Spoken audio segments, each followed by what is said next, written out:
Hey folks, welcome back. So those of you who are players of Dungeons & Dragons will have noticed that there's been some controversy the last few weeks about the game, and that was driven by the creators, Wizards of the Coast, deciding that it'd be a good idea to deauthorize the open gaming license, which had been used successfully by third-party publishers for a couple of decades now to produce lots of excellent supplements for their game, which in turn brought more players into the fold and helped D&D grow into the behemoth that it is today. And in response to that, the community blew up in anger, and I fully supported that. And after a lot of ups and downs and some very poor crisis management from Wizards of the Coast, they eventually decided to relent. They agreed to leave the current open gaming license as it is and not to touch it anymore. And they actually put the rules for 5th edition D&D under the Creative Commons license so that anybody can use them going forward.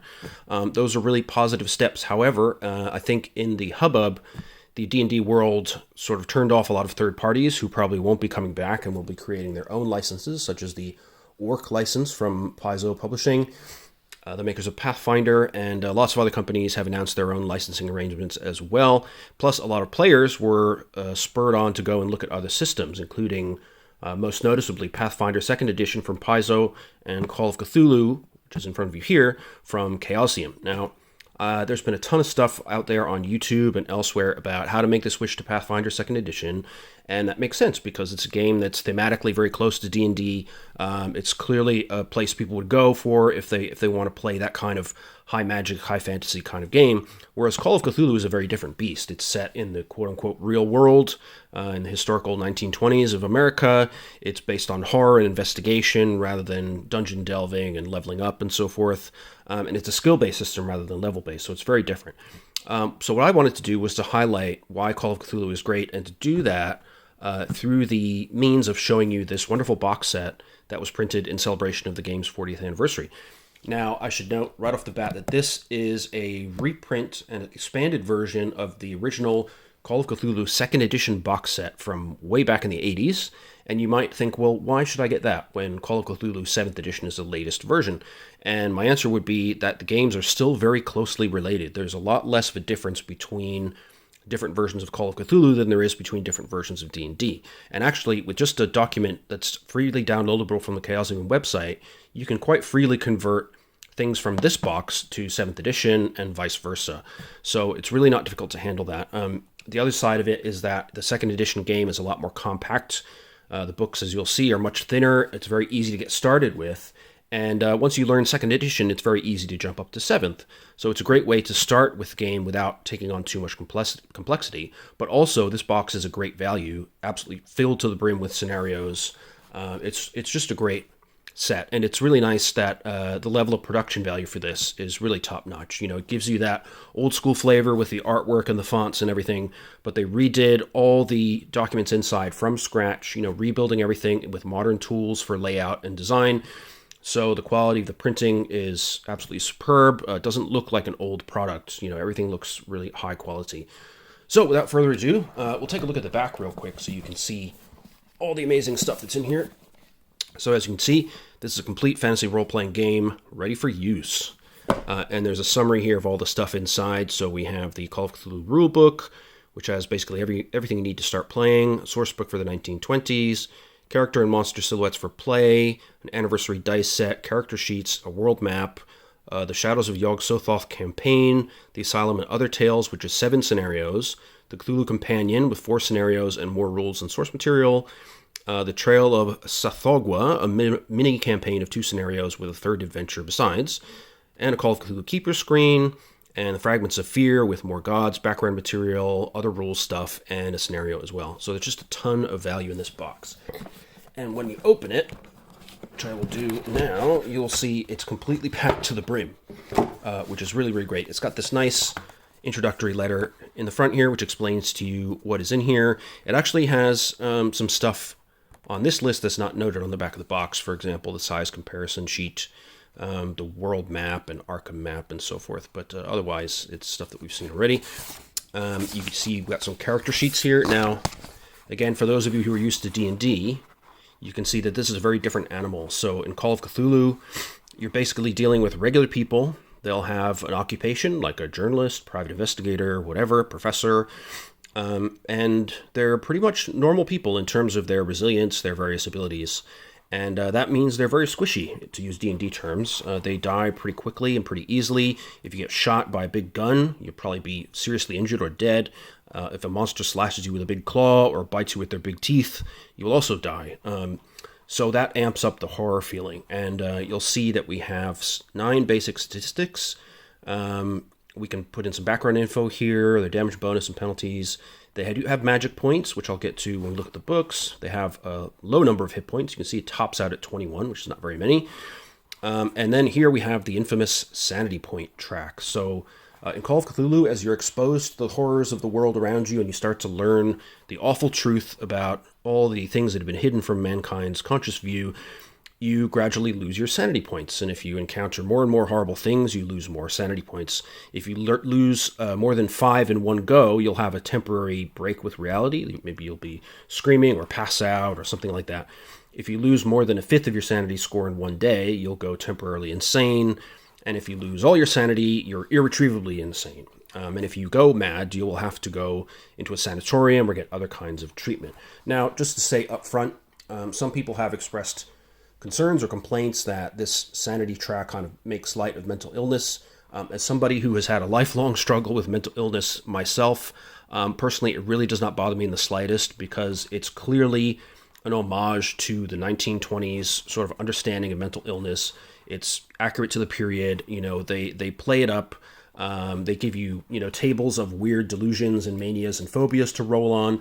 It's about giving you interesting things to role play in a horror scenario. It's not intended to hurt anyone, and I don't think it does hurt anyone. I certainly don't feel bothered by it, having played the game a whole load of times. It's a game that's describing a certain period in history and a certain genre of horror fiction. It's not intending to be accurate to, modern psychiatric understanding, and I think that's okay, but you may want to just keep that in mind if you have had trouble with mental illness and related problems and you find it a little bit too flippant. I totally respect that, but personally I think if you can get into it as an aspect of the setting more than anything, then I find that sort of removes the you don't think of it as a realistic take on mental health.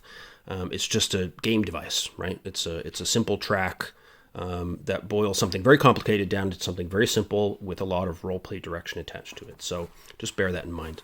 Below the sanity track, you have your many skills. In brackets is your default skill value. And here you have the basic mechanic of Call of Cthulhu, which is that you roll a D100. So, you roll a 10s die and a 1s die. And you have your skills that are ranked from 0 to 100. And if you roll under your skill for the task that you're doing that's relevant to that task, then you succeed. If you roll over your skill, then you fail. And there are different degrees of failure. You can have a critical failure, you can have a fumble, basically. You can have a critical success, all that kind of stuff. And so this game is all about sort of your skill mix. And you can see there's nothing here about class. You don't have paladins or knights or whatever. You have people with careers, and they know different stuff based on their careers and their academic backgrounds. And as you play the game, you see these boxes here. You can tick the box if you successfully used a skill during the session, and then at the end of the session, you can roll for skill improvement. So your skills improve one by one as you use them. If you're familiar with video games like the Elder Scrolls series, that'll feel familiar, and it feels quite natural in play. If I am successful at negotiating several times during an adventure, it makes sense that, my persuasion skill will go up, or my psychology skill will go up, or what have you. And besides that, you have some space here to write your weaponry. And, there's a certain perception, I think, that Call of Cthulhu is light on the combat, and that's can be the case, but oftentimes you will need to defend yourself from crazed cultists or beasts of various types. So it is strongly recommended to get yourself some weapons. And also your spells, other skills that you may have that don't fit in these boxes here, and any personal notes about your character. And that's really it. On the back side, you've got a place to write your backstory and your income and so forth. But the basic character sheet is super simple, and the game itself you can pick up really quickly.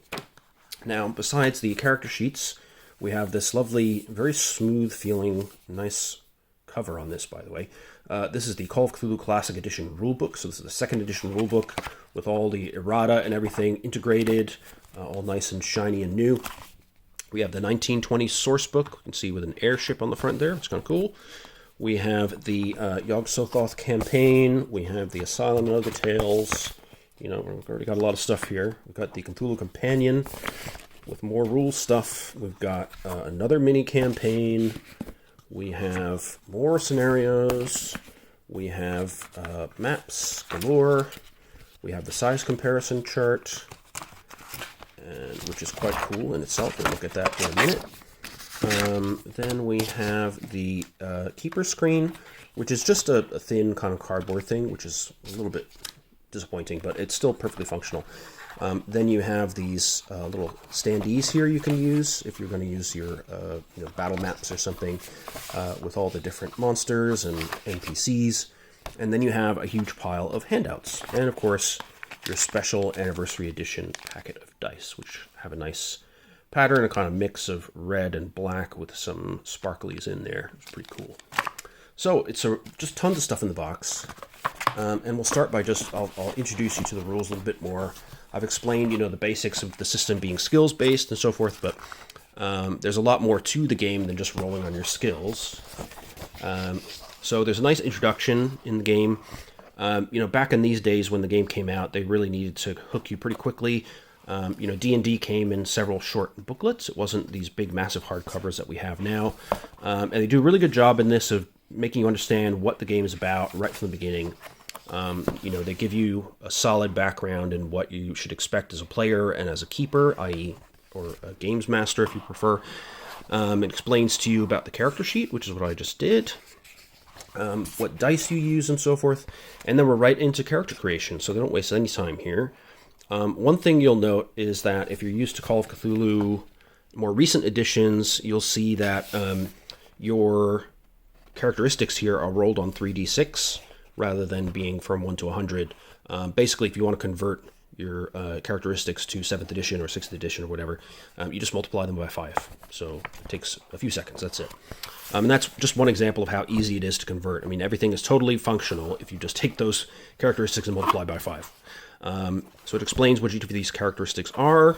So the basics of your character, you have strength, constitution, size, intelligence, power, which is kind of like spiritual power, your soul, if you like. You have dexterity, appearance, education, and sanity. So your sanity starting value is not necessarily 90 to 9. You might start with less sanity depending on your profession that you choose and your background and so forth. Then it explains to you about size and how that affects the damage that you take. And then it gives you an example of building a character. And you can see here, they talk about Harvey Walters, and there's his character sheet. So he's got a little nice portrait there with his adorable monocle. He's a mystic. He's age 38. He's from New York. You can see his stats here, and you can write out what you need to roll under to do an idea, luck, or knowledge roll. He went to Miskatonic University, got an MA in journalism, 15 hit points, 9 magic points, 45 sanity, so he's been around the block seeing some horrible stuff, I guess. He's good at archaeology, debate, fast talking, law, library use, which is a very important skill in this game. You do a lot of research on gribbly monsters in Call of Cthulhu. He can pilot aircraft. He's good at psychology. He's very good at reading and writing. And he can read and write Latin as well. He's got a decent amount of income, $4,000 per year, with savings of $6,800. Now, that might not sound like a lot by today's standards, but in the 1920s, think about it this way. A Model T Ford would cost you about $400. So, $4,000 per year is actually a pretty decent amount of money. And then here are your different occupations. So, as I said, he was a mystic, and you have different parapsychological kind of occupations you can be. And this is explaining to you basically what skills you get depending on your occupation. Now, in the later versions of the game, there's many, many more occupations. If you buy the 7th edition Investigator's Handbook, there's loads and loads of options in there. But again, if you just want to get into the game and this style of play, this system will set you off in exactly the right direction. Now, here's the game system and how the skills work. And this table here is very typical of the earlier versions of the game. You have this resistance table. So basically, sometimes you need to roll skills against something. And so you put the characteristic you're rolling against the other, they're rolling against, and you roll, and you will find where you are on this table. Well, first you cross-reference on the table, rather, and then you roll, and you want to try and hit underneath whatever value is pointed out on the resistance table. Nowadays, it's kind of streamlined, so you don't have a resistance table anymore. You just do directly opposed skill rolls and stuff. But again, it's a small conceptual leap to go from this to the current version of the game. And then we explain some intricacies of the game itself, what you can do with your characters. So what happens if you take a lot of damage, if you fall down, if you're drowning, if you get poisoned, if you're fighting, if you get impaled by a melee weapon. These are a table of different skills with your base chances. So these is how your characters start. If you look at the character sheet, they're actually given to you in the brackets here. So, your base diagnose disease skill is 5% if you haven't gotten any training in it. So you can still roll for things. Some of them, like astronomy, you won't have any skill at all unless you've studied in school, which makes sense. But for more basic stuff like knowledge of the law or history, you can have a little bit of a chance of winning those rolls. Then we have the lovely firearms table. Well, that's the melee weapons table. The firearms table's here. Yeah. As you can see, the stats are really simple. You just have damage, the base chance to hit, the hit points of the weapon itself, and the cost. For firearms, we have the shots per round you can fire, the damage of each bullet, the base chance of success, the base range, and that's important when you're using things like shotguns, where you can see the base range is very short, 10 yards. And basically, the further out your range is, then you make adjustments to the difficulty of the roll, so it's harder to hit. And then your costs as well. So again, pretty much all the main stuff you would need to outfit your character with. You don't need loads of variations of this stuff to have enough variety to have a good time with the game, and this game gets you right into the mix with just enough to make it interesting. Then we have information about all the different skills. The important one to highlight here is Cthulhu Mythos. So this one, everybody starts at 0%. And basically, this skill just goes up when you encounter horrors of the Cthulhu Mythos. And when the skill goes up, it actually, in turn, decreases your maximum sanity. So it says here, a character's sanity may never be higher than 99 minus his Cthulhu Mythos skill level. So there's this kind of endless downward spiral of these poor investigators in your party. As they learn more about the reality of the world around them, they will gain in the Cthulhu Mythos skill and get better at dealing with Mythos stuff, but their overall sanity will decrease and they'll become more fragile mentally. So eventually they'll know too much and they won't be able to recover their sanity anymore, which is very on brand for Lovecraft. But yeah, lots of brief but useful explanations of all the other various skills here, most of which do the kind of things you would expect. The drive skill lets you drive cars, the pilot aircraft lets you pilot aircraft, etc. But it gives you the details of those. And there's a nice little pronunciation guide for Cthulhu entities, which is very nice. And then there's a whole little chapter here about sanity. So you can make a roll on this table here. When you lose 5 or more points of sanity in a single experience, then you have to make a shock roll. What's funny about sanity in Call of Cthulhu is that when you suffer something that shakes your sanity, you actually want to roll against your intelligence. And if you succeed, that's actually bad, because that means that you've fully comprehended the horror of what you've seen, and then you will go temporarily insane. So you actually want to fail your idea roll after you have a sanity shock, because that will reduce the amount of sanity loss you get. Which is very clever, and it really, again, speaks to the fiction that surrounds this game.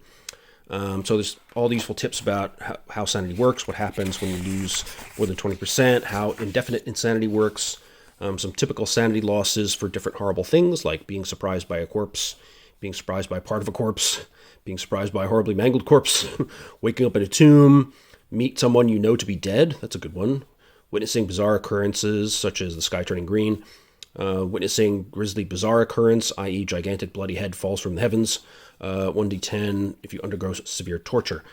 For big monsters and outer gods and stuff, they will have a sanity roll in the creature description as well. So if you see Cthulhu himself, it might ask you to roll D100 sanity, which would be very, very bad.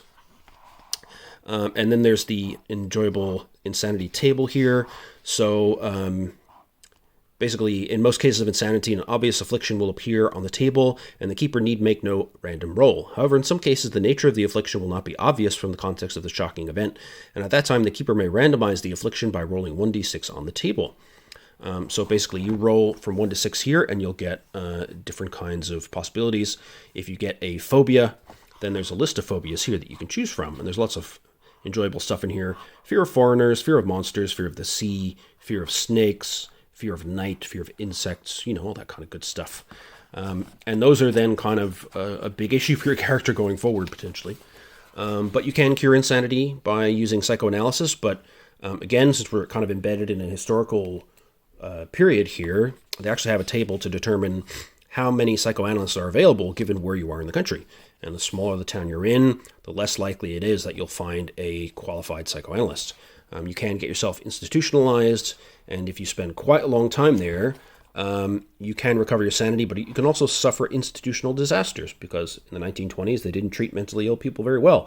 You might end up disfigured with poor health, muscle atrophy, mental damage, nerve damage, or even a coma, which would be problematic.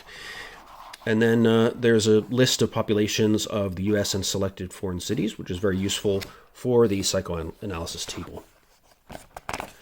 From there, we get on to the mythos itself. So there's a nice summary here if you're not that familiar with Lovecraftian stuff, and a nice picture of Cthulhu here looming his way out of the sea. There's also, we typically think of these crazy gods like Cthulhu and Azathoth and so on as Lovecraftian, but also he liked aliens. There's a number of alien races in his stories, and they appear in this game as well. There's also different categorizations of Cthulhu monsters, and they lay out those classes here. So minor monsters, moderate, major, great old ones, and the outer gods. The outer gods are the ones that if you encounter them, you're really in very serious trouble. So for example, here's Azathoth, the demon sultan. He's an outer god, the worst kind. So he never comes alone. He brings servitors of the outer gods and 1d10 minus 1 lesser other gods. After being summoned, he may start to strike out. And then, he will begin to grow. It will burgeon out from its summoned confines, and its pseudopods have a reach of 50 yards, and that reach increases, doubling each round, so it gets harder and harder to avoid. An area blasted by Azathoth is totally ruined, with cracked boulders, pools of alkaline water, and dead splintered trees. Then the pseudopod attack. Each round, after all other beings present have struck, Azathoth lashes out with 1d6 pseudopods. The chance of any given pseudopod of hitting depends on the number of pseudopods being used, blah, blah, blah. Investigators cannot dodge them. If Azathoth hit a tank, it could crush it like an eggshell. He has no armor but cannot be slain. So basically, if he hits you, you are completely screwed. And at best, you can knock him out, in a sense, so he has to kind of withdraw to another plane of existence and return in a few hours' time. So if you see Azathoth, run, in other words. And also, if you see him, you must succeed in a sanity roll or lose 1d100 points of sanity. There you go. Even if you fail, you lose 1d points of sanity per character. So yeah, the outer gods are bad business. Now these guys, the Byaki, these minor creatures, they are more potentially dealable. If you've got a party of investigators, you can probably take one or two of them out, but some of them are pretty nasty indeed. So Chthonians are quite enormous. They have significant strength and pretty damaging attacks, like their crushing attack does 5d6 to 6d6 damage. Remember that hit points on the sheet top out at 21, so one good hit from Chthonian will kill you. Then we have some more great old ones.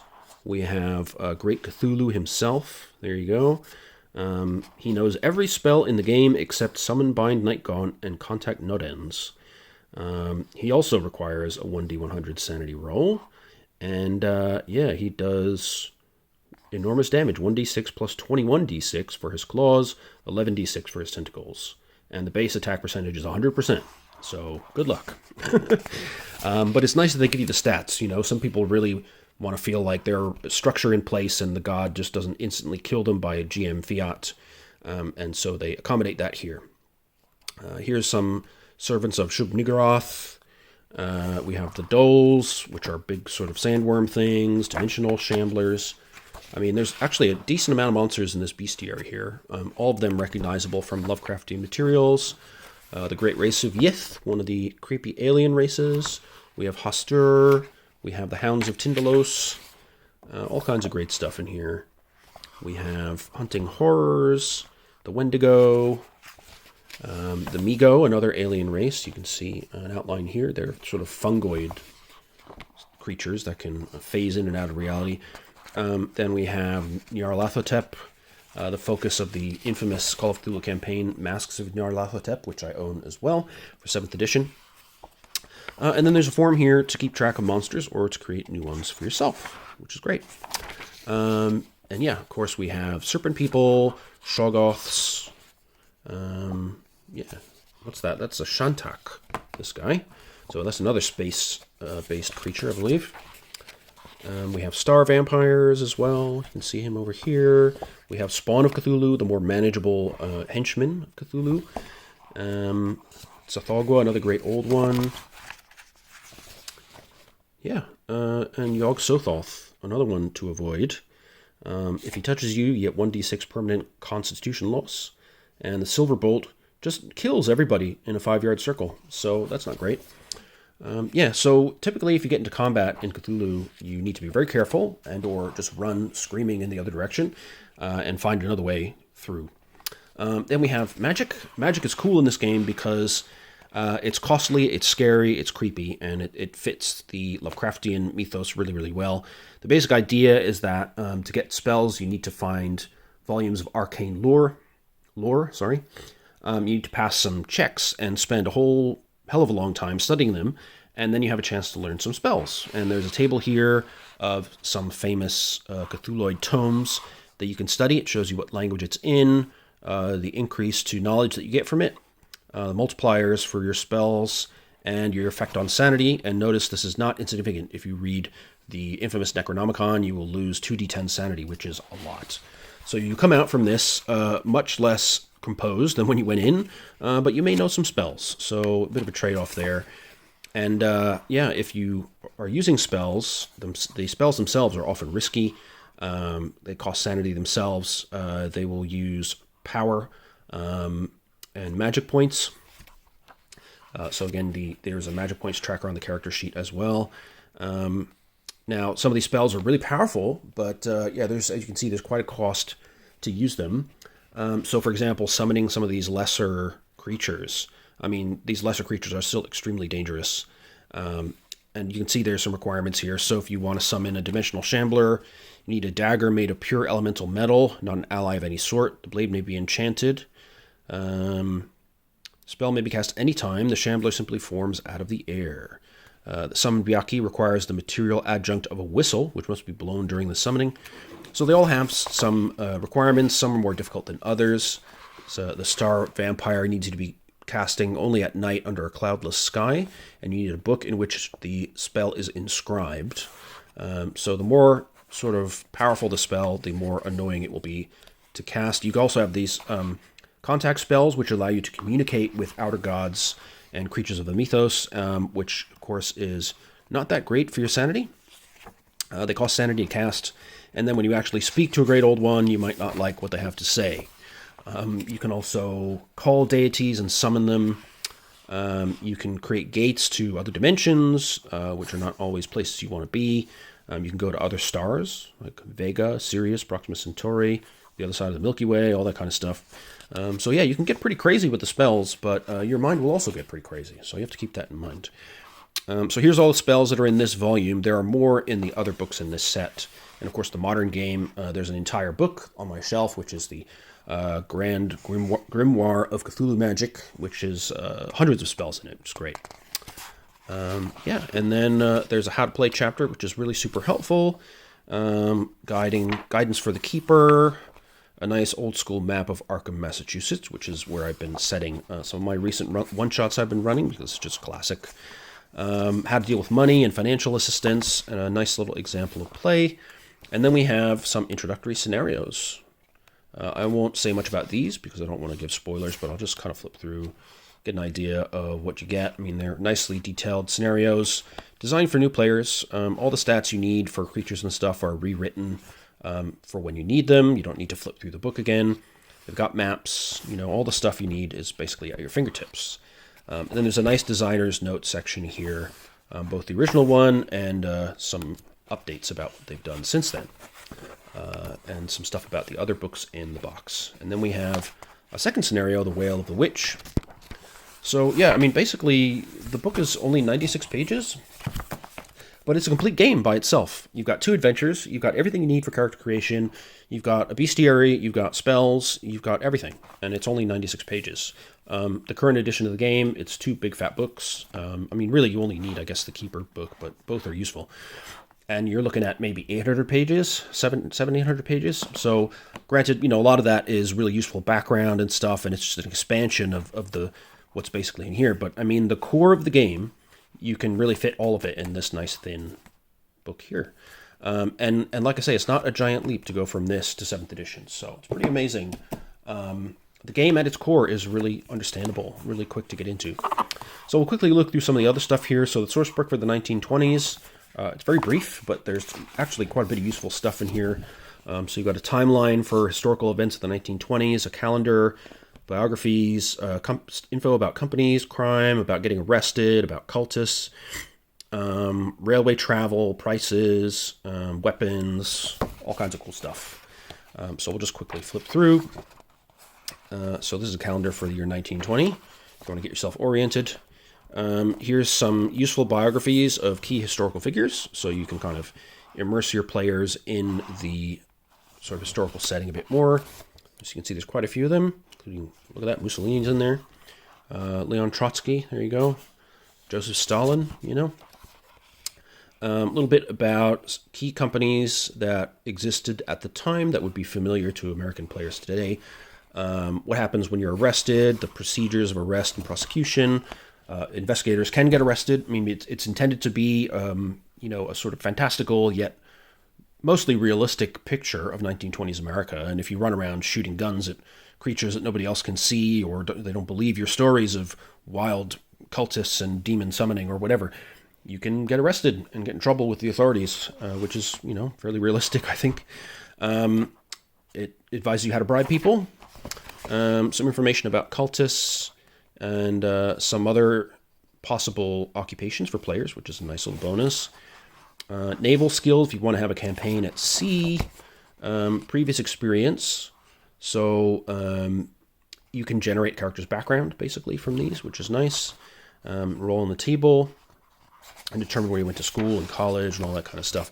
And there's a full example here of how to use that when generating your characters. And I really recommend that as a kind of advanced addition to character creation once you've played the beginner scenarios in the main book. There's some cool maps here of railway coaches, which are a really handy place to set claustrophobic adventures. And a map of railway lines in the northeast of the U.S. in Lovecraft Country. Then we have sort of realistic tables of travel speeds by air, road, and sea. Some sample distances between major destinations, and mail route distances. So if you need to think about how quickly you can send a warning to somebody by post, for example, of something horrible about to happen. Prices in cash in the 1920s. There's some new weapons as well. So first, there's some nice, useful info here about what kind of weapons are available at the time in different zones of the planet, which are marked on this world map here. And then there's some stats for new weapons, including 50 caliber machine guns, scythes, sickles, whips, hand grenades, mortars, all kinds of cool stuff. Then there's some notes about those weapons because they have some special properties. Things you can get on the black market and their prices. Some cool little maps of interesting places to visit. Some more beasts and monster stats, which is always handy. Gorillas, ghosts, horses, elephants, mummies, pythons, skeletons, giant squid, and vampires. So there's a mix of kind of mythological and real creatures in here. There's a map of a Luxor temple in Egypt, and bibliography. So yeah, it's a really interesting mixed bag of stuff, but a lot of it will be useful once you get a handle on the main game. There's extra skills in there, there's more character backgrounds, really good stuff to have that diversifies your play. Then we're getting into what's a classic campaign for Call of Cthulhu, the Shadows of Yog-Sothoth, a global campaign to save mankind. Now, I'm not going to talk too much about the scenarios again because I don't want to cause spoilers for anybody, but I can say that basically it's a 7-chapter long campaign. It's not super long. It's also got a couple of bonus scenarios and some additions to the rules at the end. But this campaign is notoriously lethal. However, you can also run these scenarios kind of individually, and the campaign is sort of loosely linking them together. So you don't have to play the whole thing and feel bad if people die in scenario 1, because, you could just revive a new party of characters and try another scenario in this collection later. You don't necessarily have to go through just as a single campaign. So again, we'll just kind of flip through a little bit here. Again, it's really nice to have my hands on a copy of this. I do think I read that that Chaosium is planning to update this entire campaign to 7th edition standards at some point, along with the Horror on the Orient Express campaign. So I'm really looking forward to both of those.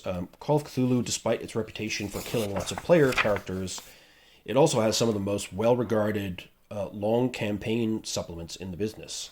And the ones that I have, including Beyond the Mountains of Madness, Children of Fear, and now Masks of Nyarlathotep and A Time to Harvest, they've all been absolutely fantastic campaigns. They're completely loaded with all the info you need as a keeper. Loads of amazing, cool stuff that can happen for the players. They're well written, well laid out. Really fantastic. And if you want characters to be a bit more survivable, you can use the Pulp Cthulhu set as well, which gives them more hit points, more ways to spend luck, more talents and skills. Yeah, so again, we're just kind of flipping through this a little bit here. You can see, there's a lot of text. These adventures are laid out in a very dense way. However, all the information is well organized from a keeper's point of view. They start each scenario with a summary for the keeper, the things the investigators can know at the start, and then it goes through the rough outline of the adventure kind of sequentially, and it'll also give you some useful general info like resources that are available locally for characters, key NPCs, stuff like that. I find these adventures pretty easy to run. This is a fantastic piece of art, by the way. I love this. This is very 1980s RPG style. An absolutely terrifying creature shredding this poor little boat here. Doesn't look great. The art is very evocative of the time, but also evocative of the theme. I don't think it's aged in that way. So we get to, the further you get in this campaign, the more wacky creatures you will encounter. You'll see these gray call-out boxes as well. These are handouts which you can give to the players, which are clues they might have found along the way, things like that, which are all in that giant stack of printout handouts that are in the bottom of the box that I showed you as well. So those are handy to have with you. You get to Easter Island at some point. So we're getting to the business end of the campaign at this point. I will speed up my flipping. So you can get a sense that there's some cool stuff going on. And then we have these 2 short bonus scenarios, which are nice kind of one-shots as well. So, just this one book, we've already got 9 scenarios, plus we've got 2 beginner scenarios in the main book, right? Then here, in the Asylum and Other Tales, we have 7 adventures, again, so we're up to 16 scenarios already. So, that's a hell of a lot more than you get in a starter box for most any other RPG. I can't remember. So the auction, that's a well-known scenario. A more updated version of that, I think, is available. But there's actually a actual play video by the Good Time Society of this scenario, so you can check that out on their channel. Highly recommended if you like Call of Cthulhu. There's some good players.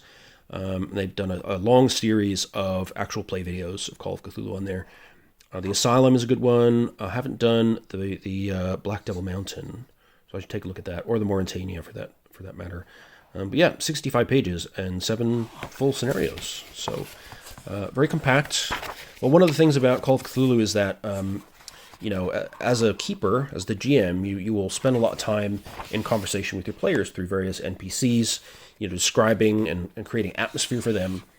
So you don't often need really a lot of detail about where your characters are going to be. A lot of that will come about naturally through the conversations you have during the game, which I think is one of the great things about RPGs in general. And I find it really easy to improvise in this game. I just get into the vibe. I can fill in details of what location they're in to make it scarier. I try to give each NPC a personality. If I'm not sure how they might react, I'll do luck rolls and things in the background to see if they're, well disposed to the player characters or not. there's always ways to spice it up as a GM, and I don't need it all written out in great detail. You can easily fill an evening of great gaming with just a few pages as they've laid out here. And once you get used to the game system, you'll get more and more comfortable with improvising some of the key aspects of the scenario along the way. Sorry, I bumped the camera there. So yeah, again, I'm not talking about the contents at all, but that's kind of on purpose. I just want to give you a bit of a teaser. You can see you're going to end up in an asylum here with lots of little rooms, some poor people in there being treated in a very old school and not very nice way to try and address their mental health. Secret laboratories. Yeah, we've got camps in the woods. We've got a large supply of NPC enemies there, which is always a bit scary. Here's the Mauritania. So this is based on a ship. Another good location for a classic horror scenario. We got a map of the A deck there. And what else we got? Assassination attempt. Ooh, spoilers. Blast from Gate from the Past. Yep, there's a part of Arkham. Yeah, so, right, yeah, 16 scenarios. Then we have the Ghastly Adventures in Erudite Lore in the Cthulhu Companion. And here, a collection of new mythos lore, scenarios, and rules additions to the game. The investigators gain 2 new skills and a chance to encounter prehistoric monsters, find a missing uncle, stop cattle mutilations, and solve a kidnapping. The grim prisons of 4 continents plus new Cthulhu mythos, deities, races, and monsters help the Keeper propel the investigators to madness. Player characters will reel from new phobias and insanity types. Good stuff. This is another interesting grab bag of things. So there's some little articles, like, introducing the Cthulhu mythos in Mesoamerican religion, some stuff about the Necronomicon, some basic background information about prisons, and some new stuff rules-wise. So there's some new deities, races, and monsters, new types of insanities and new phobias, then some excerpts from Lovecraft and related authors of the mythos, and then we have some scenarios. Paper Chase, by the way, is updated in the 7th edition starter set, which I should show in another video. It's another great value. So a load of good stuff in here. We'll just quickly flip through again. So a lot of detail here about the Necronomicon. It's a very important book in the Cthulhu mythos. So if you do want to feature it in a story, it's useful to have this info to give some more details to the player, to make it seem more exciting and dangerous. Pretty cool. Then we have new skills, photography and lockpicking, which are present by default in the latest editions, but useful to have in this version as well. Then some information about some important prisons. So Her Majesty's Death Oak Prison in Great Britain. It's a great name, up there with Strange Ways. Then we have some new phobias. A nice list here. Things like fear of work, fear of being confined to a home, fear of making decisions. I know some people like that. And it goes on even more. Then we have our additional deities. We've got Abhoth, Atlach-Naka, which is the spider god. We've got ghosts. We've got Gatanathoa, this guy here.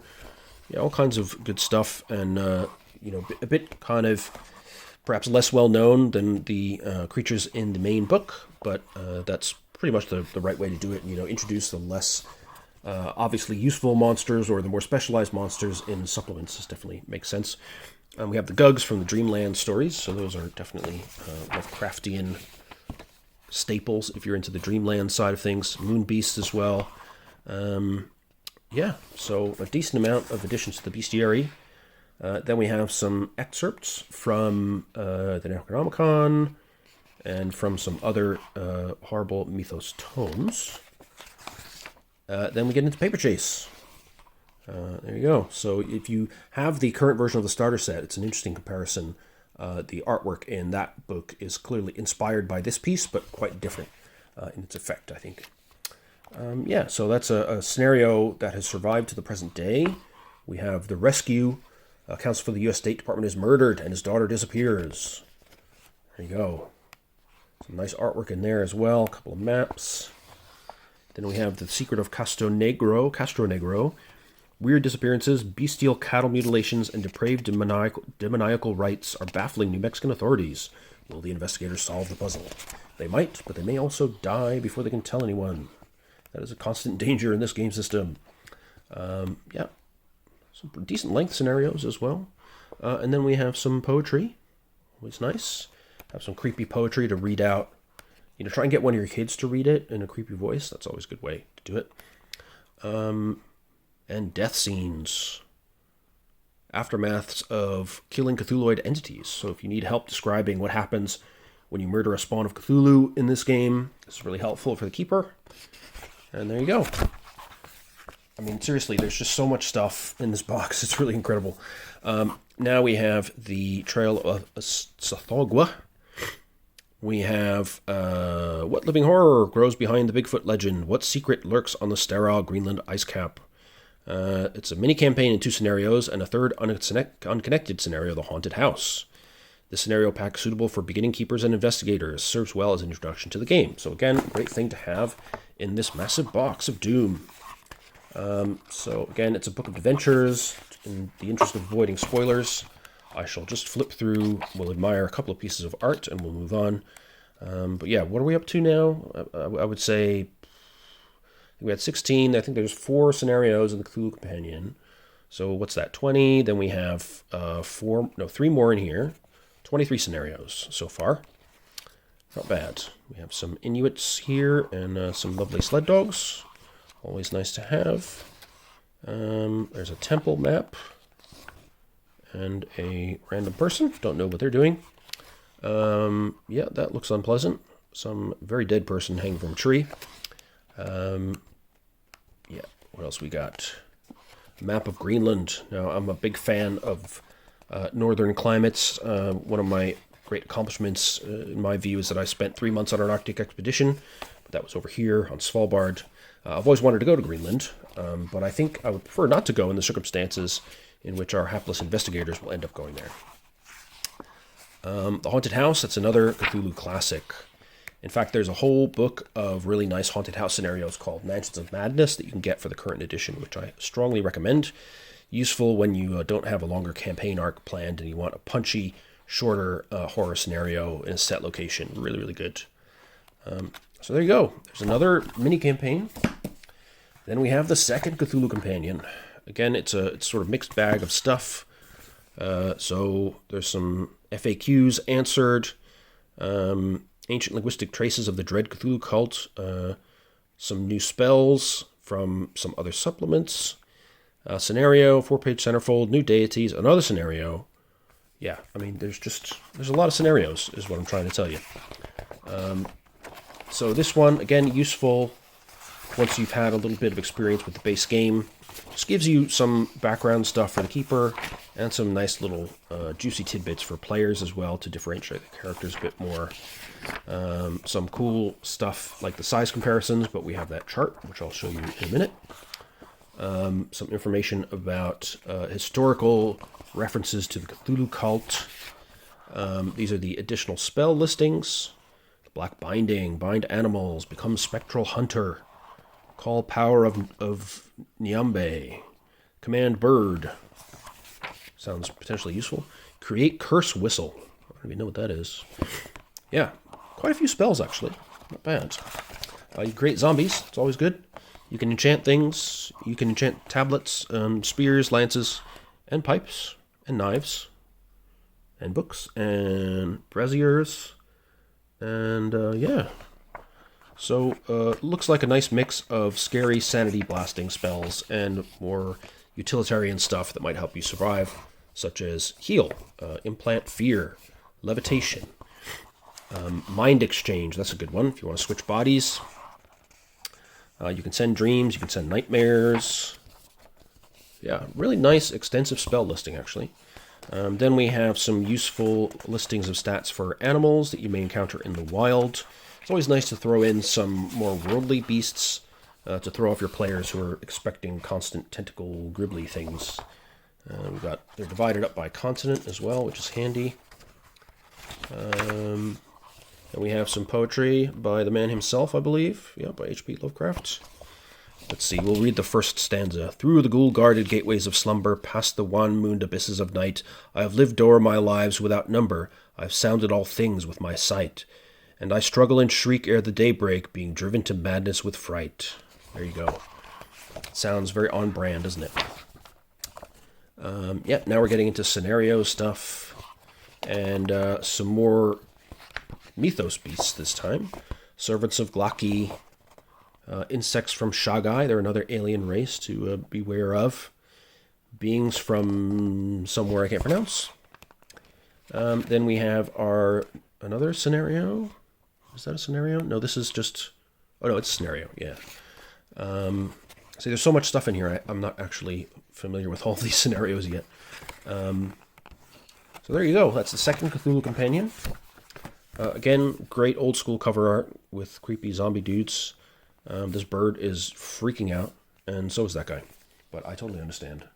And you can see it says Sullivan 85, so that's the era of RPG history we're looking at. Right, now we're down to the Keeper's screen. Again, it's just kind of glossy paper, cardboard, I don't know, I guess cardboard you could say. It's not very robust, but since it's going to lie in a landscape format, it's pretty okay for average use. And everything you really need is here. You've got a summary of all the ranged weapons, you've got melee weapons, damage bonuses, depending on strength and size. You have the table of most important monsters, list of key spells, which, if you want to assign them to a mythos creature to make things more exciting. Sanity result, reference, things that can happen when somebody is institutionalized, the workings of the Cthulhu mythos skill, which is a useful reminder, typical sanity losses, and information on the most important books of the Cthulhu mythos. So yeah, I mean, again, the game is surprisingly simple to just pick up and play, so that's more than enough info for the GM to get going. Then we got this wonderful size comparison chart, which I wish I could show you the whole thing at once, but my camera is not up to it. So we'll go along it side by side here. So you can see there is the size of your typical investigator. This here is Mighty Cthulhu and Shoggoth. We can see, yeah, not looking in good shape. Here's a ghoul up there. We have Father Dagon and another investigator. By the way, just mind this gray outline going the whole way across here. That is a dole, and you'll see there, large dole extends 18.5 inches further, so it's truly, truly enormous. Then we have a typical star spawn of Cthulhu, which is still huge. Not as big as Mighty Cthulhu, but it is still very, very big. We have the King in Yellow, we have Amigo, we have Deep Ones. You want that Innsmouth look. We've got Zoth on Mog, got Flying Polyps. We've got Hastur the Unspeakable here, and his formless spawn, large formless spawn. Then we've got Nyogtha, Ithaqua the Wendigo. We've got Gugs, Star Vampires, Nyarlathotep in monster form, Hunting Horrors, the Great Race of Yith, Elder Things, if you're going beyond the Mountains of Madness, Cthulhu, one of the Elder Gods, Dimensional Shamblers, different sizes of Chthonians, and the mouth end of the Dole. Yeah, so it's pretty cool. Just gives you, something to base, your descriptions on when you encounter some of these beasts in the game. And then we have our lovely maps. Again, I can't really show you the detail here, so I'll just give you a taste of it. There we go. Yeah, so nice and old school with tentacles creeping in from the sides. Just to give you that sense of impending doom, which is always nice. You'll see that it has the names of various places, and the names that they have are appropriate to that period in history. So, countries and cities have some different names back in the 1920s. And it also has some mythos locations. So, for example, there's City of the Great Ones there, in the middle of the Outback, which you won't find in reality, but you will find it in Call of Cthulhu. You can see, it was still Bombay, not Mumbai, that kind of stuff.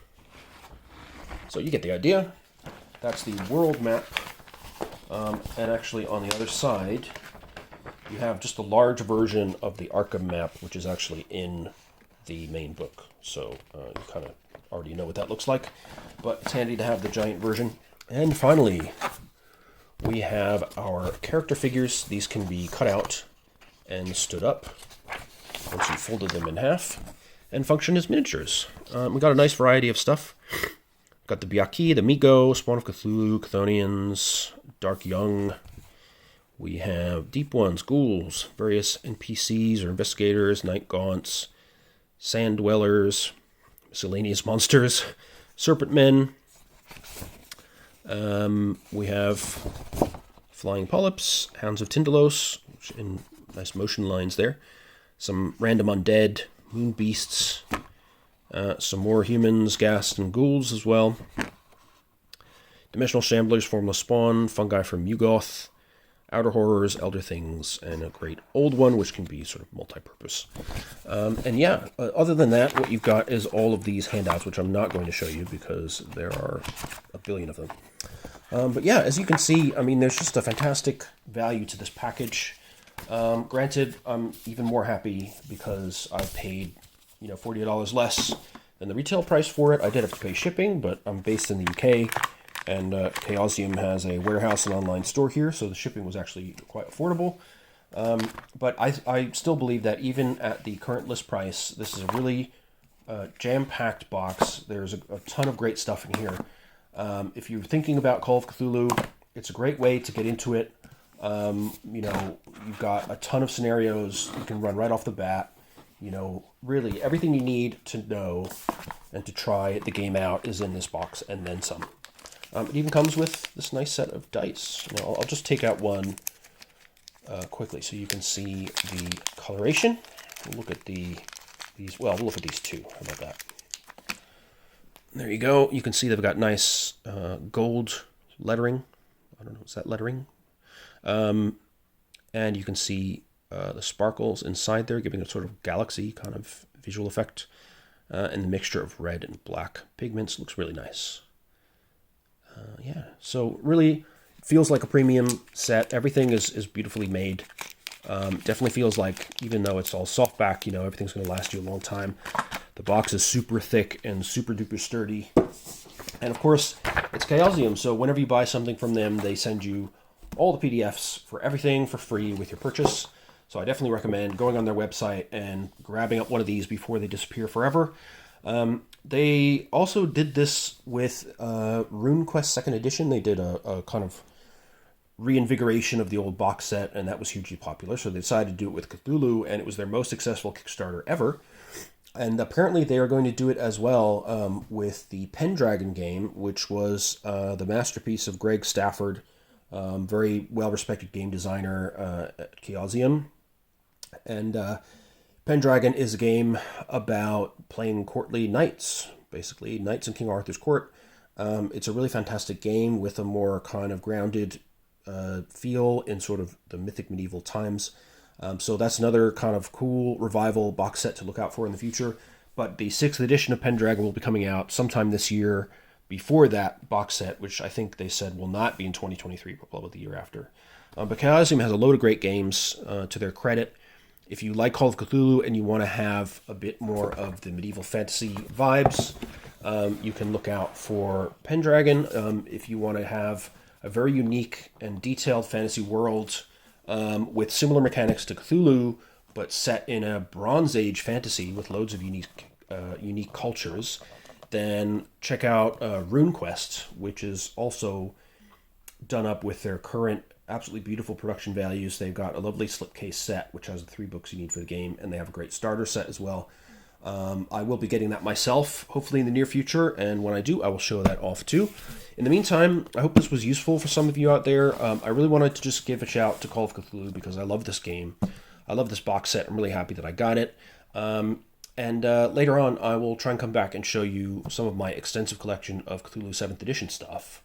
Like I said, I've got a number of campaigns. I've got the core books. I've got loads of supplements and cool stuff. And the starter set as well. So the starter set I'll show you first of all, and the core books, and then we'll see if you want to see more and get my impressions and reviews, then I will do that. I'll also try and introduce you to some of the other, perhaps lesser known RPGs that I enjoy a lot. including maybe Pendragon, Paladin from Chaosium, but also a lot of other unique stuff that has not gotten as much attention during the OGL fiasco, but are, to me, just as interesting possible new destinations for reformed D&D players, shall we say. Anyway, that's your look at the 40th anniversary edition of the Call of Cthulhu 2nd Edition box set. If you have any interest in horror role-playing at all, this is an absolute classic. They've given you so much more in this box than you ever had in the original one. The production is right, the price is right. Just go get it, basically. If you have any questions about the contents or anything you're not sure about, as always, ask me in the comments, and I'll try and be there for you and answer any queries you may have.